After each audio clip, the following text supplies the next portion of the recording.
Mutiara Hikmah Official, menyingkap hikmah di balik sunnah.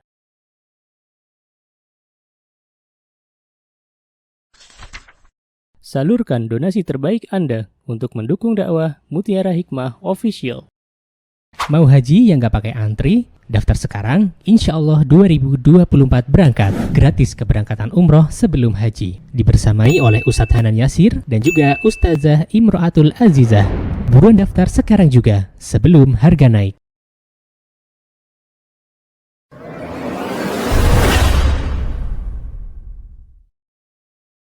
Teman-teman yang saya cintai karena Allah, hari ini kalau teman-teman lihat di flyer judulnya apa? Fitnah akhir zaman. Baik, fitnah akhir zaman. Nah, kita akan belajar di antara fitnah akhir zaman adalah banyaknya manusia yang di pagi hari dalam keadaan muslim, kemudian di sore hari dia dalam keadaan kafir. Dan ini adalah di antara fitnah akhir zaman. Kenapa teman-teman? Kok banyak orang-orang yang berada di akhir zaman, mereka ketika di waktu pagi berada dalam keadaan muslim, beriman kepada Allah, dan di sore hari dalam keadaan kafir, artinya keluar dari beriman kepada Allah karena banyaknya syubhat, kerancuan yang menyebar di akhir zaman. Ditambah lagi dengan media sosial, ditambah lagi dengan mudahnya kita mengakses sebuah informasi. Makanya hati-hati teman-teman, jangan sampai kita itu terlalu sibuk ya melihat, menonton sesuatu yang itu bukan area kita. Ya, kemarin kita sudah di Indonesia Raya yang tercinta ini, walillahilham, sudah diadakan pemilihan presiden. Maka nasihat saya untuk diri saya dan teman-teman, setelah itu jangan sibukkan kita. Ya, jangan pernah kita menyibukkan diri kita untuk nonton kira-kira siapa yang menang ya, kira-kira yang menang yang 1, 2, 3 gitu ya. Ada nggak sih ibu-ibu yang kepo gitu? Itu ada loh. Dan itu secara tidak disadari akhirnya apa?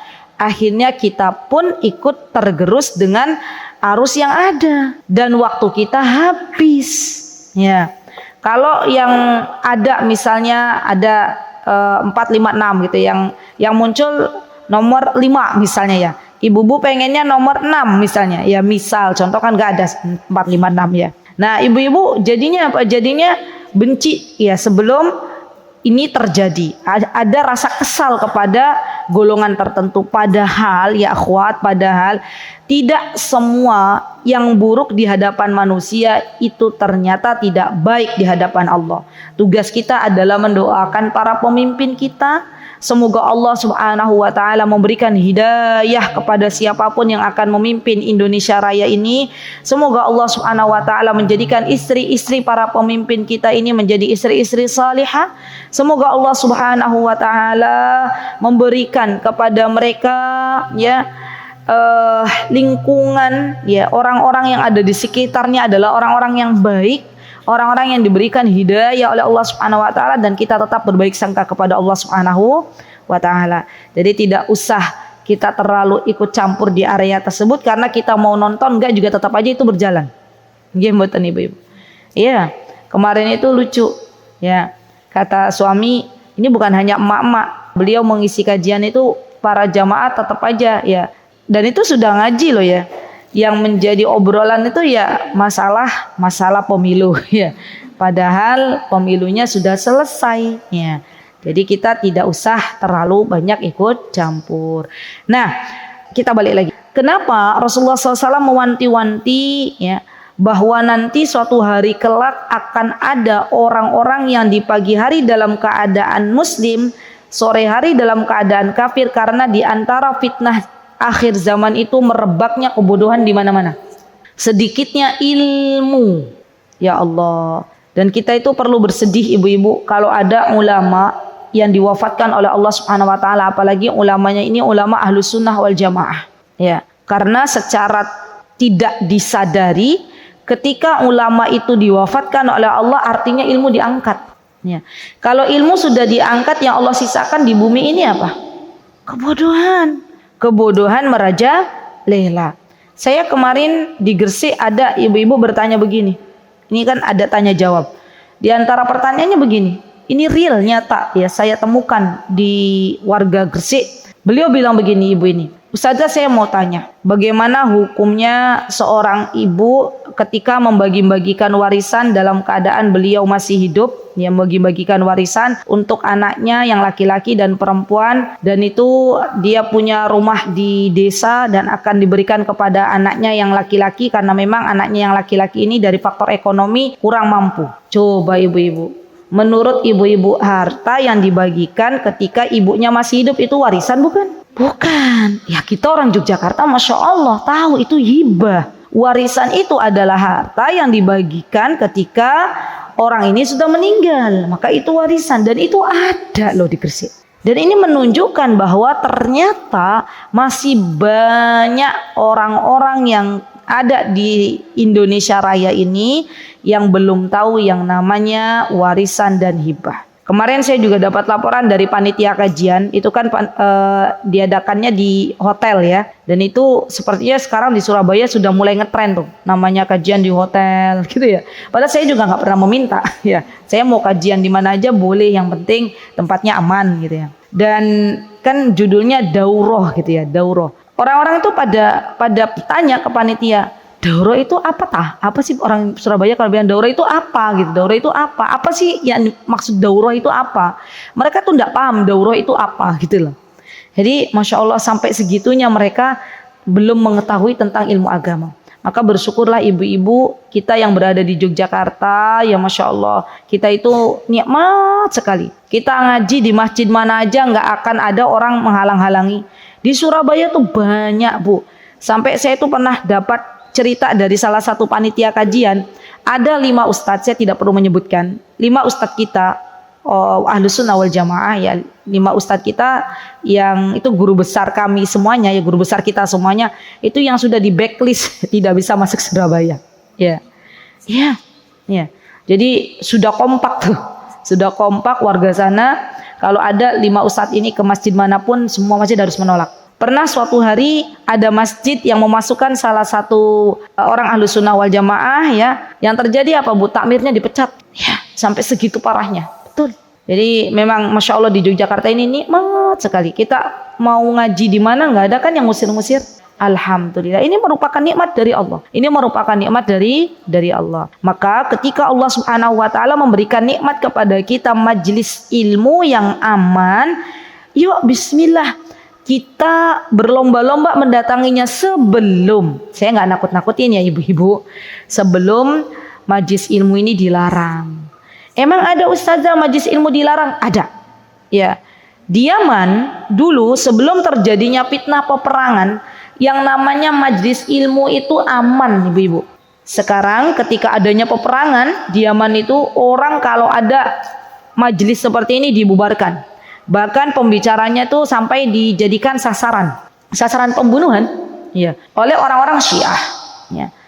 Teman kami yang orang Yaman itu, beliau keluar ya, seorang syekh ya. Beliau keluar dari rumahnya pengen ke masjid, yang ada ditembak ibu-ibu. Betul. Dan itu terjadi. Dan saya mengajak diri saya dan teman-teman, ayo bismillah kita duduk di majelis ilmu.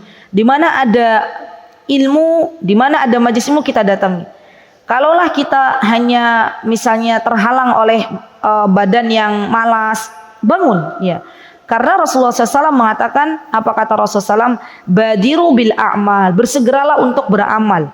Dan amal itu tidaklah diterima di sisi Allah Subhanahu wa taala kecuali mengikuti apa-apa yang dianjurkan oleh Rasulullah.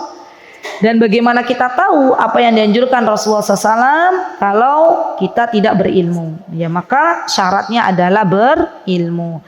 Rasulullah SAW beliau bersabda, badiru bil amal, bersegeralah kalian dalam beramal. Yuk, jangan ditunda lagi.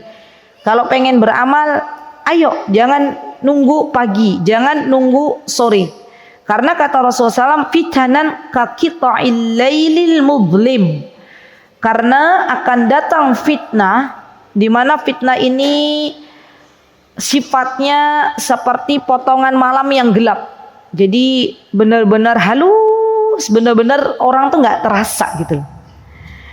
Yusbihur rajulu mu'minan wa yumsi kafiran. Ada seorang laki-laki, kalau disebutkan laki-laki berarti ini juga masuk dalam perempuan yang di waktu pagi dia dalam keadaan beriman dan sore dalam keadaan kafir. Au yumsi mu'minan wa yusbihu kafiran. Atau di sore hari dalam keadaan beriman dan di pagi hari dalam keadaan kafir. Naudzubillah. Ya.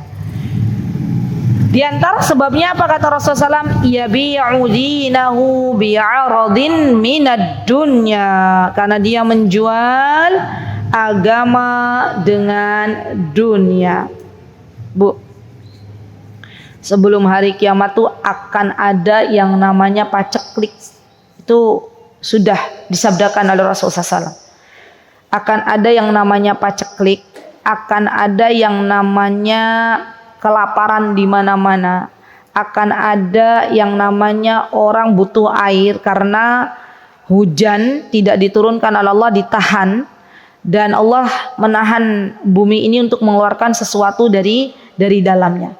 Maka ini adalah hari-hari di mana hamba Allah diuji, ya, dengan keimanan kepada Allah Subhanahu wa taala. Masalahnya nanti bakal ada, ya, hamba-hamba Allah yang tidak kuat dengan kelaparan, yang tidak kuat dengan kehausan dan akhirnya menukar, ya, menukar agamanya dengan dunia yang berupa beras misalnya, menukar agamanya dengan kekuasaan. Dan ini banyak, ya Allah. Dan ibu-ibu tahu bahwa fitnah akhir zaman ini kalau sudah datang maka datangnya itu berturut-turut, akan cepat tuh, gitu ya, ngeri.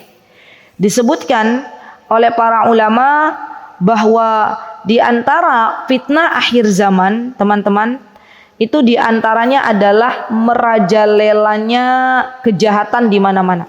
Ya, bahkan Rasulullah SAW mewanti-wanti di antara fitnah akhir zaman itu banyaknya perzinahan, banyaknya minum-minuman keras. Orang minum minuman keras nggak malu lagi nenggak minuman keras. Yang ada kalau minuman keras ini sudah ada di mana-mana maka terjadilah banyak kerusakan.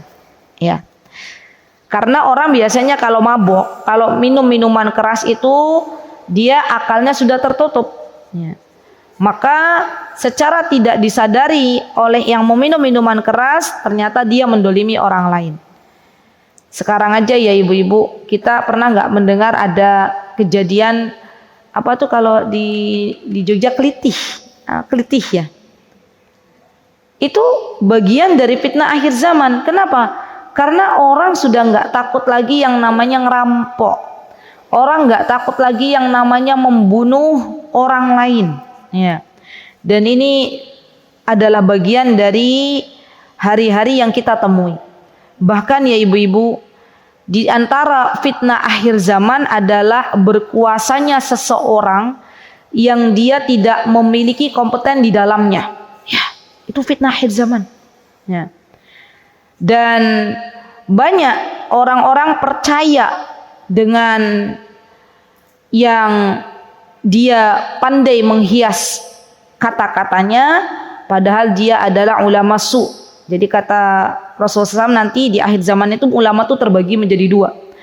Ada ulama yang su, yang dia senantiasa menyeru kepada keburukan.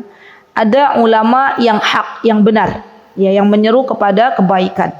Dan ulama-ulama yang saat ini kita temui teman-teman, itu ada yang menyeru kepada keburukan. Ada ulama yang kerjaannya kalau berdakwah pakainya nyanyi-nyanyi. Ada ulama yang kerjaannya kalau berdakwah pakainya lawakan. Ada enggak kita sekarang di akhir zaman? Ada banyak. Bahkan sebagian jamaah itu merasa jenuh ketika dia duduk di majelis ilmu dan yang ada adalah qala Allah wa qala Rasul. Larinya ke ulama-ulama atau para dai yang di situ, ya, ada yang namanya lawakan, ada yang namanya hiburan, nyanyi-nyanyi. Saya tuh pernah ibu-ibu lihat di Yogyakarta ada kajian, ya, di mana ya Allah itu kalau yang datang ke kajian itu harus pakai dress code. Di Jogja saya jumpa Ya ada betul. Jadi misalnya dress code-nya warna hijau, hijau semua. Dress code warna merah, merah semua. Dress code warna kuning, kuning semua. Ini kan secara tidak disadari akhirnya jamaah lebih konsumtif, nggih mboten? Karena dia kalau tidak memakai dress code akan menjadi bahan pembicaraan para jamaah lainnya. Bahkan mungkin secara tidak disadari jamaah yang lain yang tidak memakai dress code akan menjadi bahan nyinyiran. Ya, kenapa orang udah dibilangin di grup pakai baju warna kuning kok pakai bajunya hitam gitu ya? Betul. Dan itu di dalamnya ibu-ibu ya kami pernah lihat gitu ya. Di situ tuh yang diundang itu la haula wala quwata illa billah, para dai-dai yang dia bernyanyi-nyanyi, ibu-ibunya nyanyi-nyanyi semuanya barengan nyanyi-nyanyi. Ya. Dan itu mengatasnamakan kajian. Ya, di Jogja ada. Ya. Saya tuh sebenarnya ya ibu-ibu kalau boleh terus terang kasihan ke jamaahnya. Alhamdulillah ada jamaahnya yang bertaubat ya. Curhat ke saya, ustazah saya tuh dulu ikut majelis itu gitu ya, ikut majelis taklim yang seperti itu. Tapi suatu hari saya dibuat bingung. Nah, bingung kenapa Bu? Bingung karena pembicaranya di situ ganti-ganti ustazah. Ya, tiap pekan tuh ganti-ganti. Kalau yang lagi viral artis ini diundang gitu ya. Kalau yang lagi heboh misalnya dai ini diundang gitu ya. Dan biasanya saya itu dibuat bingung misalnya tentang hukum sesuatu, kata ustadz fulan begini, kata ustadz yang lain begini. Jadi yang benar yang mana? Katanya ya. Masya Allah. Dan itu diantara tanda akhir zaman. Jadi saya ya mengingatkan diri saya dan ibu-ibu, tolong kalau mau datang ke majelis ilmu dipilah dan dipilih lagi. Ya. Karena kalau yang mengucapkan sebuah kalimat itu adalah seorang ulama, seorang yang disegani, seorang dai, maka pasti ucapan itu akan masuk ke dalam akal kita dan menjadi syubhat sendiri. Apalagi sampai dainya menyebutkan bahwa agama ini sama, nah, itu kan syubhat. Apalagi dainya menyebutkan udah Bu, kita nggak usah ribut-ribut, ya udah yang penting kan kita masuk surga bareng gitu kan. Ada kan yang begitu ya? Ada. Jadi Masya Allah ya ibu-ibu, kita itu sekarang hidup di sebuah zaman di mana terkadang kebenaran itu kita dapati dengan samar, ya. Dan kita dapati yang namanya kebenaran kadang dibalut dengan sebuah kebatilan. Maka dari itu saya izin untuk menyampaikan di akhir zaman ini di fitnah, di antara apa yang bisa kita lakukan adalah perbanyak doa Allahumma arinal haqqa haqqa warzuqna tiba'ah wa arinal batila batila warzuqna jinabah. Baca doa itu. Yang kedua ibu-ibu, kalau kita sudah bisa baca doa itu, yang kedua adalah kita berpindah tempat. Kalau di sebuah negeri itu sudah tidak ada lagi kebaikan di dalamnya. Alhamdulillah di Indonesia kan masih ada ya. Saya baru kemarin, hari apa kemarin? Hari Rabu. Di tempat kami, alhamdulillah ada orang Singapura datang ke Joglo.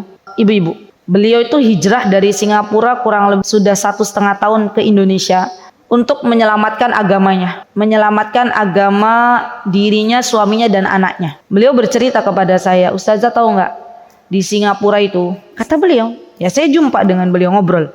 Di sana itu anak-anak sekolah itu harus pakai short, katanya harus pakai baju atau celana atau rok pendek gitu ya. Kata beliau. Dan di sana itu sudah jarang yang namanya azan, yang namanya majelis taklim, majelis ilmu, apalagi yang sunnah. Masya Allah, beliau hadir di Yogyakarta ibu-ibu. Untuk apa? Untuk lari dari negerinya yang di sana sudah ada banyak kerusakan. Ya. Kemudian saya tawarkan, kemarin beliau sempat mau ke Yaman. Saya tawarkan kepada beliau, kalau ada pilihan, antum mau pilih Yaman atau Madinah? Kata beliau, ya saya pilih Madinah.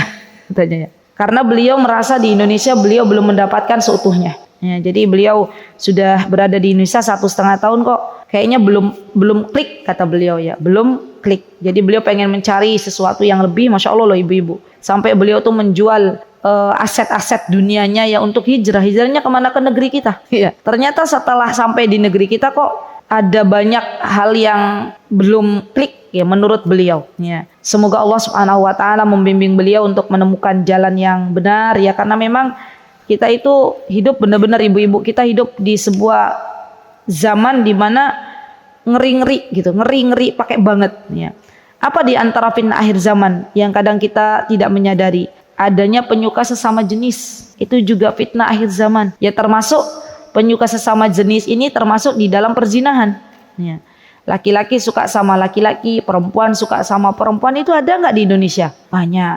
Nah, ini di antara fitnah akhir zaman ya. Dan di antara fitnah akhir zaman ibu-ibu ya, kalau kita gali lebih dalam lagi, terjadinya banyak transaksi riba. Dan ini pun saat ini merebak di mana-mana. Ya Allah, saya doakan ya ibu-ibu, semoga kita semuanya yang hadir, semoga kita dimampukan oleh Allah untuk bisa hidup di sebuah negeri di mana di negeri tersebut menjunjung tinggi nilai-nilai Islam.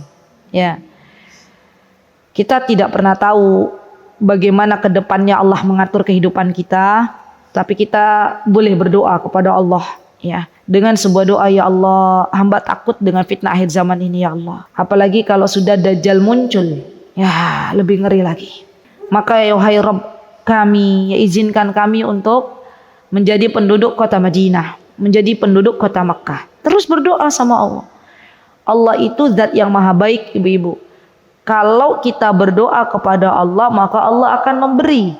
Dan jangan pernah takut untuk meninggalkan sebuah tempat menuju ke tempat yang lebih baik. Karena di sana ibu-ibu, kalau kita sudah menuju ke sebuah tempat, di situ masya Allah lingkungannya baik ya, dan bisa kita dan anak-anak selamat dari yang namanya fitnah akhir zaman ini, maka di situ adalah sebuah kebahagiaan ya. Kalaupun kita belum bisa pindah tempat, minimal kita berpegang teguh dengan jamaah kaum muslimin ya.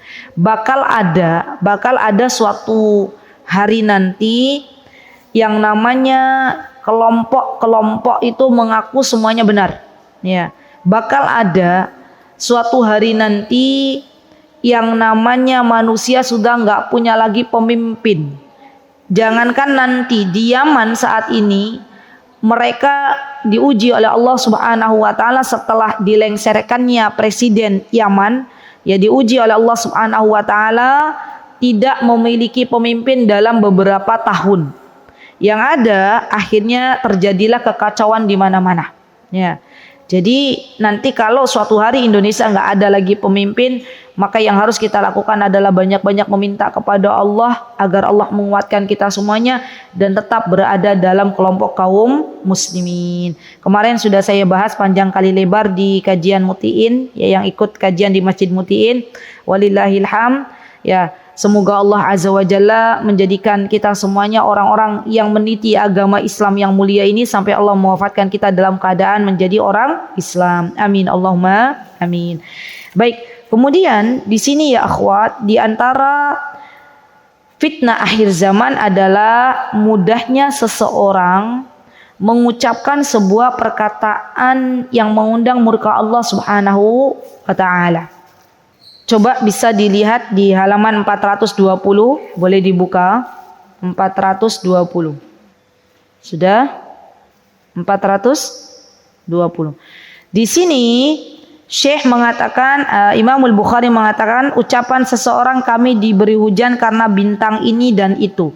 Dan ini merupakan perkataan yang mengundang murkanya Allah Subhanahu wa taala dan menjadikan orang yang beriman menjadi kafir.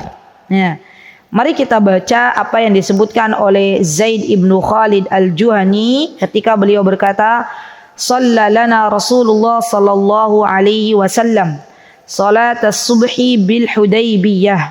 Ini udah belum kan? Terakhir kita kemarin di halaman 419. Disebutkan oleh Zaid ibnu Khalid al-Juhani, kata beliau Rasulullah sallallahu alaihi wasallam pernah salat bareng bersama kami, di mana salat subuh di Hudaybiyah. Hudaybiyah adalah tempat yang tidak jauh dari kota Makkah, ya Hudaybiyah. Ala isri sama'in kanat minal lailah. Di mana ketika salat subuh masih ada bekas-bekas ya hujan yang turun di malam hari. Ya, jadi biasanya kan kalau di Indonesia malam hari turun hujan deras kan paginya masih ada ya bekas-bekasnya ya. Nah mereka itu sholat bersama Rasulullah SAW, sholat subuh dalam keadaan merasakan bekas air hujan yang turun di malam hari. Jadi Masya Allah ya teman-teman, ini merupakan nikmat dari Allah Subhanahu Wa Taala ketika Allah menurunkan hujan. Karena kelak akan ada saatnya Allah menahan hujan. Ya, nggak datang hujan. Teman-teman masih ingat nggak? Sebelum musim hujan ini, waktu musim kemarau kemarin itu sudah mulai diperpanjang nggak sama Allah? Iya, kekeringan di mana-mana, ya kan? Iya. Sampai akhirnya apa? Banyak masyarakat Indonesia yang terdampak dari musim kemarau ini nggak bisa makan, ya kan? Masya Allah. Dan ini merupakan fitnah akhir zaman. Baik. Maka kemudian Zaid ibnu Khalid mengatakan, "Falamman sarafan Nabi sallallahu alaihi wasallam aqbala 'alan nas." Dan ketika Rasulullah SAW selesai beliau mengimami salat subuh, maka beliau menghadap kepada para jamaah. Apa yang beliau katakan? Faqala hal tadruna madza qala rabbukum. Masya Allah ya. Kata Rasulullah SAW, apakah kalian tahu, hal tadrun, hal ta'rifun, apakah kalian tahu apa yang Allah Subhanahu wa taala katakan? Madza qala rabbukum. Dan ini menunjukkan bahwa apa yang disampaikan oleh Rasulullah SAW semuanya wahyu dari Allah. Tidak ada satupun yang terucap dari lisan Rasulullah SAW yang bukan wahyu dari Allah Subhanahu Wa Taala. Jadi ini perlu digarisbawahi, kita beriman kepada apa-apa yang dibawa oleh Rasulullah SAW dan kita harus mengimaninya serta mengamalkannya. Karena sesungguhnya apa yang dikatakan oleh beliau itu bukan dari dalam diri beliau, melainkan dari Allah Subhanahu wa Ta'ala. Maka para sahabat mengatakan Allahu wa rasuluhu a'lam. Dan ini bagian dari adab. Adab para sahabat ketika ditanya oleh Rasulullah SAW, apakah kalian tahu dengan ini dan itu?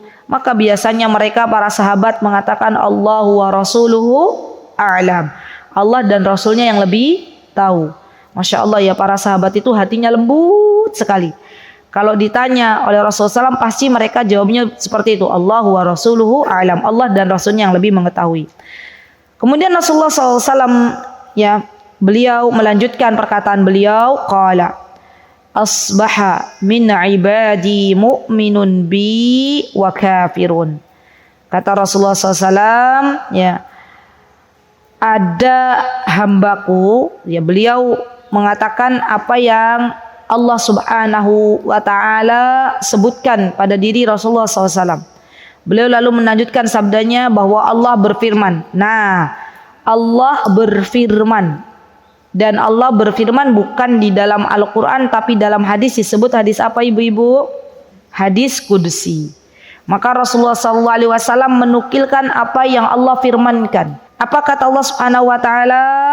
Ada hambaku asbaha min ibadi, yang dia memasuki pagi hari dalam keadaan beriman kepadaku, dan ada pula yang keadaannya tidak beriman. Jadi ada dua kemungkinan dari hamba Allah dalam keadaan beriman dan tidak beriman. Fa amma man qala, nah ini dia, tolong digarisbawahi. Adapun orang yang berkata mutirna bifadlillahi wa rahmatihi fadzalika mu'min. Barang siapa yang dia berkata bahwa kita diberikan hujan karena rahmatnya Allah Subhanahu wa Ta'ala, karena keutamaan dari Allah Subhanahu wa Ta'ala, maka dia orang-orang beriman.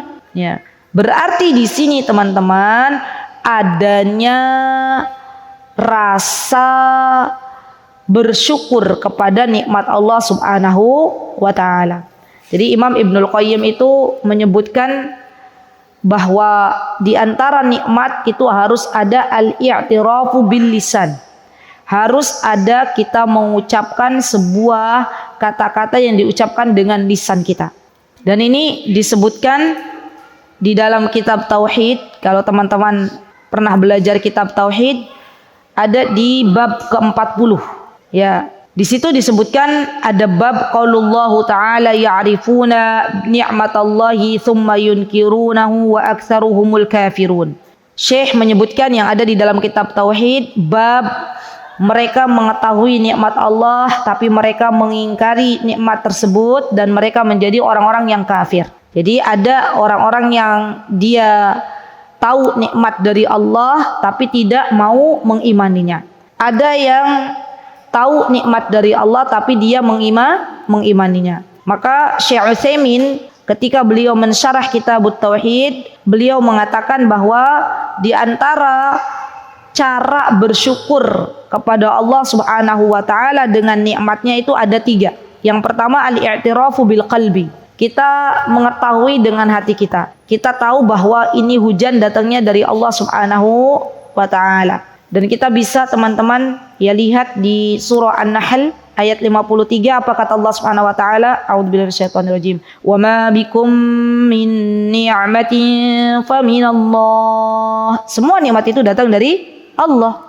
Tidak ada satupun nikmat yang bukan dari Allah. Kita bisa datang ke kajian itu adalah nikmat dari Allah. Kita bisa menghirup udara pagi itu adalah nikmat dari Allah. Kita punya anak adalah nikmat dari Allah. Kita diberikan oleh Allah rizki ya untuk bisa tinggal di rumah itu mungkin merupakan nikmat dari Allah ya. Dan di antara yang bisa kita sering kali kita sebutkan adalah Sayyidul Istighfar. Coba teman-teman baca Sayyidul Istighfar. Allahumma anta rabbi la ilaha illa anta khalaqtani wa ana abduk wa ana ala ahdik wa wa'dika mastata'tu a'udzu bika min syarri ma sana'tu abu'u laka. Lanjut. Fa innahu la yaghfiru dzunuba illa anta. Coba digaris bawahi abu'u laka bi ni'matika. Kita tuh kadang baca zikir tapi nggak paham maknanya ya. Kalau Allahumma anta rabbi kan teman-teman sudah paham ya, wahai Rabbku engkaulah Rabb kami ya. Dan abu'u laka bi ni'matika alayya wa abu'u laka bi dzambi. Coba lihat. Apa abu'u laka bi ni'matika alayya? Di sini Syekh mengatakan dan aku berlindung kepadamu ya, dan aku mengakui semua nikmat darimu. Dan aku mengakui atas dosa-dosaku wa abu'u laka bidzambi faghfirli. Maka wahai Rabbku ampunilah dosaku. Ya Allah, kita tuh benar-benar artinya kita banyak yang tidak mengetahui nikmatnya Allah Subhanahu wa taala. Baik, yang kedua teman-teman adalah al-i'tirafu bil lisan. Ya, mengakui dengan lisan. Ya, kayak tadi kita mengatakan bahwa hujan ini adalah nikmat dari Allah. Hujan ini adalah nikmat dari Allah. Jangan sekali-kali kita mengatakan hujan ini bukan dari Allah Subhanahu wa taala. Dan yang ketiga adalah al-i'tirafu bil amal. Kita mengakui atau kita membuktikan bahwa nikmat yang Allah berikan kepada kita itu dengan amal salih. Dan ini adalah sikap seseorang terhadap nikmat Allah Subhanahu wa taala. Al-i'tirafu bil qalbi, al-i'tirafu bil lisan, al-i'tirafu bil amal. Dia menggunakan hatinya untuk meyakini bahwa nikmat itu dari Allah. Dia menggunakan lisannya untuk memuji Allah, untuk bersyukur kepada Allah, dan dia menggunakan anggota badannya untuk beramal. Maka 3 hal ini yang harus kita lakukan kalau kita menjumpai nikmat dari Allah Subhanahu wa taala. Baik, ibu-ibu tahu kenapa Rasulullah SAW itu kalau malam hari beliau bangun di malam hari untuk salat sampai keadaan kaki beliau itu bengkak ya. Apa jawaban beliau ketika ditanya, Rasulullah kenapa engkau tuh berlelah-lelah gitu ya, malam hari salat, malam hari benar-benar tidak tidur hanya sebentar kemudian bangun padahal engkau dijamin masuk surga? Apa jawaban Rasulullah SAW? Kata Rasulullah, aku ingin menjadi hamba Allah yang bersyukur. Masya Allah. Lihat. Jadi ketika kita melaksanakan sholat, itu artinya kita sedang bersyukur kepada Allah. Dan ini bisa saya gunakan kepada anak-anak. Jadi logikanya begini yang saya gunakan kepada putra saya Hamzah, kan sekarang usianya 7 tahun tuh lagi dikawal sholat ya. Lagi mulai dikawal sholat. Sebelum usia 7 tahun kan diajarkan, kalau ada yang berbuat baik bilang apa nak? Terima kasih. Ayo ini dari siapa? Ayo dari tante, bilang apa? Terima kasih. Kan sudah dibiasakan. Nah sekarang usia 7 tahun mulai kita bilang begini, nah ayo siapa yang ngasih makan? Allah. Kalau makanan ini datang dari Allah berarti bilang apa? Alhamdulillah. Nah sekarang Allah menyuruh kita untuk sholat. Jadi kita sedang berterima kasih kepada Allah, sedang bersyukur kepada Allah. Itu logika yang bisa kita pakai kepada anak-anaknya. Semoga ketika anak-anak kita ini tahu rasa syukur kepada Allah, tahu rasa terima kasih kepada Allah, harapannya anak-anak kita kalau sholat nggak digobrek-gobrek lagi. Harapannya mereka sholat karena rasa mencintai Allah dan rasa bersyukur kepada Allah, bukan sekedar menggugurkan kewajiban. Karena banyak teman-teman di antara anak-anak kita yang dia sholat itu nggak mau sholat karena nggak tahu kenapa harus sholat. Orang tuanya belum mengajarkan bahwa di antara keutamaan sholat, wahai anakku, adalah kelak engkau akan diberikan oleh Allah Subhanahu wa Ta'ala kemuliaan. Di antara keutamaan sholat, wahai anakku, ketahuilah bahwa sholat ini adalah amalan yang kelak dihisab pertama kali oleh Allah Subhanahu wa Ta'ala. Jarang orang tua mengajarkan keutamaan sholat kepada anak-anak, ditambah lagi kita katakan bahwa kenapa engkau sholat wahai anakku, karena ini dalam rangka berterima kasih, bersyukur kepada Allah Subhanahu wa Ta'ala. Dan Masya Allah ya teman-teman, saya sudah mencoba kepada anak-anak, walillahil hamd, atas pertolongan dari Allah, Masya Allah, la haula wa la quwata illa billah. Ketika masuk waktu sholat, kita sudah gak capek-capek lagi ngobrek-ngobrek anak-anak suruh sholat ya. Atas pertolongan dari Allah ya, Allah gerakkan hati mereka untuk salat. Dan ini yang semestinya kita lakukan. Jadi yuk bismillah kita mulai mendidik anak-anak kita untuk lebih tahu bagaimana bersyukur kepada Allah Subhanahu wa Ta'ala. Baik. Kemudian Imam Bukhari menyebutkan fadzalika mu'min bi kafirun bil kaukab ya. Dan ada kata Rasulullah SAW menyebutkan bahwa mereka itu beriman kepadaku dan tidak beriman kepada kaukab. Kaukab itu bintang ya. Wa amma man qala binau'i kada wa kada. Kalau ada orang yang mengatakan hujan ini diturunkan dari bintang, hujan ini diturunkan karena adanya bintang, fadzalika kafirun bi mu'minun bil kaukab. Maka orang ini tidak beriman kepadaku dan dia beriman kepada bintang. Ibu-ibu yang saya cintai karena Allah, bab ini juga ada dalam kitab Tauhid. Boleh nanti ibu-ibu lihat, ada dalam kitab Tauhid bab 29. Catat dulu aja. Kitab Tauhid bab 29. Ada yang sudah pernah belajar kitab Tauhid? Cung, ada nggak? Coba Ustadz Ami buka belum kitab Tauhid? Ummu Farah belum pernah buka. Ustadz belum ada yang buka. Namanya kitab Tauhid. Belum ya? Yang saya tahu Ustadz Hanan masih berjalan kajian kitab Tauhid di daerah Bimo Martani. Namanya masjidnya apa? Masjidnya pinggir jalan itu setiap hari Senin ba'da maghrib. Saya lupa namanya. Coba ibu-ibu yang area-area sana ya. Itu enggak apa-apa, monggo silahkan datang. Karena nanti di sana itu Masya Allah ibu-ibu yang ngaji yang orang-orang awam gitu ya, akhirnya mereka juga menyadari bahwa ternyata oh itu tuh salah toh perkataan kita, untung ada kamu, itu tuh salah toh gitu ya, Masya Allah. Jadi benar-benar mereka awalnya nggak tahu, akhirnya tahu, Masya Allah. Di Masjid Al-Hidayah, Jalan Cangkringan, Bimo Martani, Ngemplak, Sleman. Ada yang tahu? Ada orang sana? Hah? Itu kan kalau dari Candi Pat Antum itu nanti ke timur aja dapat itu. Bimo Martani ya, daerah Masjid Al-Hidayah, setiap ba'da maghrib hari Senin. Ya. Alhamdulillah masih berlanjut ya, walaupun Masya Allah ya, saya kira itu ketika awal-awal kitab Tauhid dibuka itu sampai suami saya aja bilang ini tuh kira-kira nanti berjalan gak ya? Alhamdulillah, masya Allah, semua atas pertolongan dari Allah.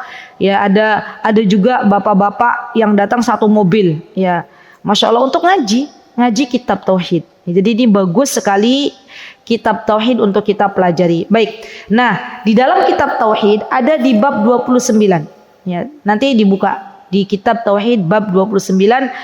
Mu'alif menyebutkan majaa fil istisqa'i bil anwa, ya, bab menisbahkan turunnya hujan kepada bintang. Apa hukumnya? Nah, itu ada disebutkan panjang kali lebar, ya. Bahkan di sana disebutkan bahwa kalau kita menyebutkan mutirna binauin, coba ibu-ibu di garis bawahi, kan di sini ada binauin, ada huruf ba di sini, ya enggak? Binauin itu huruf ba. Itu akan berbeda maknanya dengan fi nauin, dengan fi. Apa arti bi, apa arti fi kalau disatukan dengan nauin?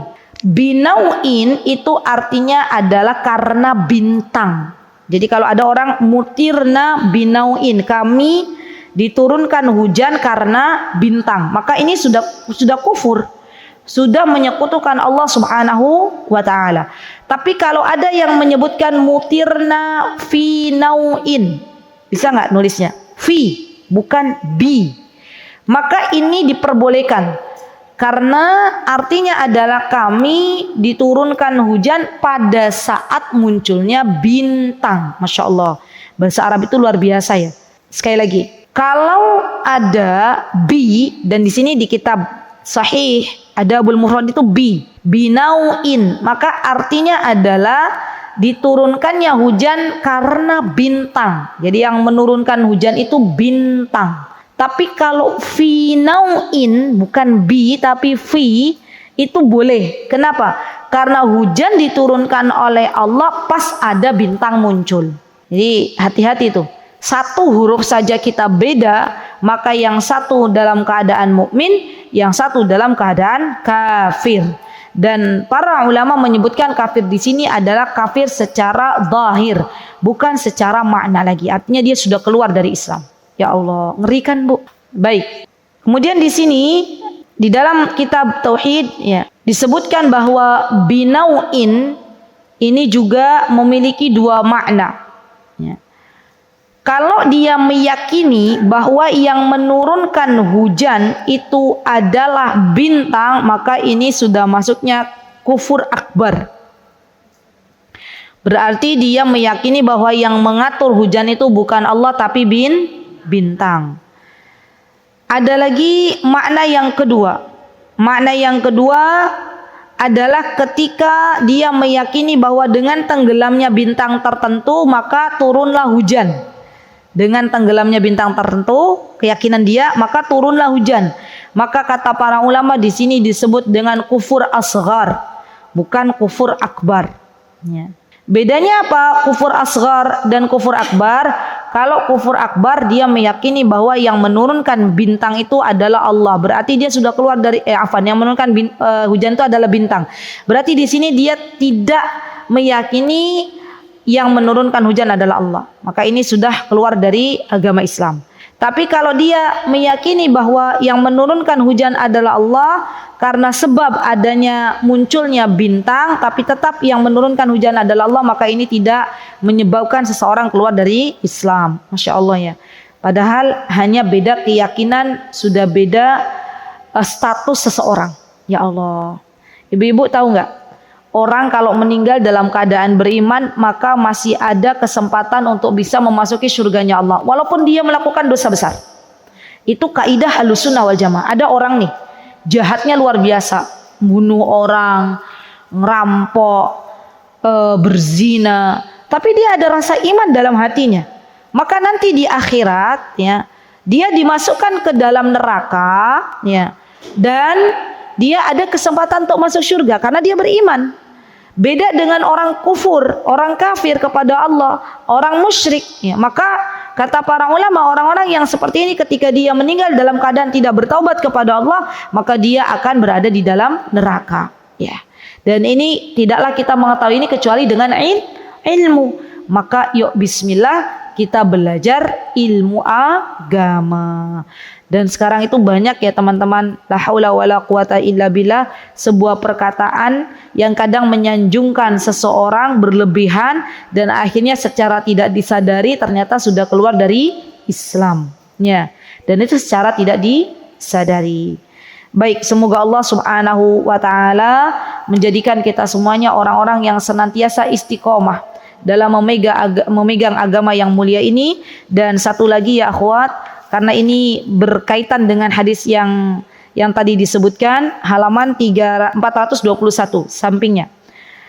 Ada sebuah anjuran dari Nabi kita Muhammad SAW, ya, yakni disebutkan oleh Ibnu Mas'ud. Ibnu Mas'ud adalah Abdullah Ibnu Mas'ud, ketika dia berkata, qala Nabi SAW, Rasulullah SAW beliau bersabda, at-tiyaratu syirkun wa ma minna walakinnallaha yudhibu bitawakkul.